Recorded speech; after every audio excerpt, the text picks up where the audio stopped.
The 1948 race for governor was one of the few races in Arkansas history that could be characterized as politics as a crusade.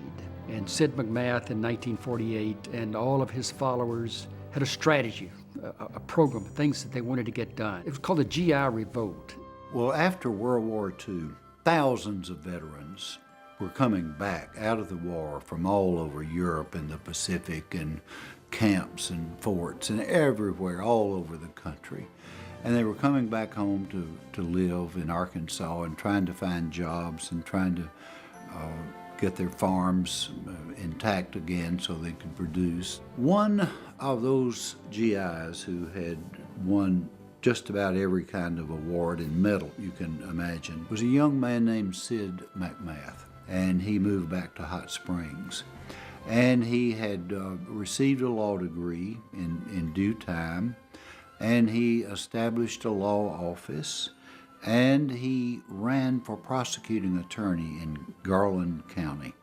Having fought the war for the preservation of democratic principles, should we not demand that our own local government be purged of political dictatorship? If I have not heretofore made it clear, I wish to announce to you that I stand opposed to the mayor of Hot Springs and to all of his political methods. Hot Springs was really the Las Vegas of America at that time. Mobsters would come in from Chicago and New York and all the big cities and turn their guns in and take the hot baths of Hot Springs. And they controlled the town. There was open gambling, open prostitution, open crime, but very closely controlled by someone by the name of Leo McLaughlin, who was the boss. The situation in Hot Springs from a political standpoint was sad, was tragic. We had illegal gambling in Hot Springs, and it wasn't just the gambling per se that was so bad, really evil. But in order to operate illegally, the machine had to control the election machinery, appoint the judges and clerks, have the election commission, so forth, and so that they can control all law enforcement. And they controlled the process because they controlled a couple of thousand fraudulent poll taxes. Really did vote people from cemeteries and others who were just made up. And they were controlled by the McLaughlin faction. So in order to win the election, McMath and his group had to get those poll taxes thrown out. Of course, we avoided those illegal poll taxes. We brought suit in the United States federal court, and we were able to get the issue in federal court because I had a friend in Pine Bluff named Pat Mullis, who volunteered to run as an independent, file as an independent, see? And it gave the federal court jurisdiction over the issue because a federal officer or Congress was going to be voted on. And so we threw out 3,000 or 4,000 of the illegal poll taxes, and of course we swept the field in the general election, elected everybody. He started closing down the casinos, going after Leo McLaughlin. His life was threatened many, many times. The Chicago people got interested in this young prosecutor. They probably attempted to offer him bribes or whatever. Grand juries met, people indicted, people went to prison. But Sidney McMath was sort of the hero of that revolt, of the revolution, of the GI Revolt. Well, he became so involved in not only Garland County, helping to clean that up, he then ran for governor. And he sort of took on, as he did in Hot Springs, he took on the establishment. He took his idea of the GI Revolt and sort of moved it out of one county and moved it to 74 counties. He expanded it, he multiplied it.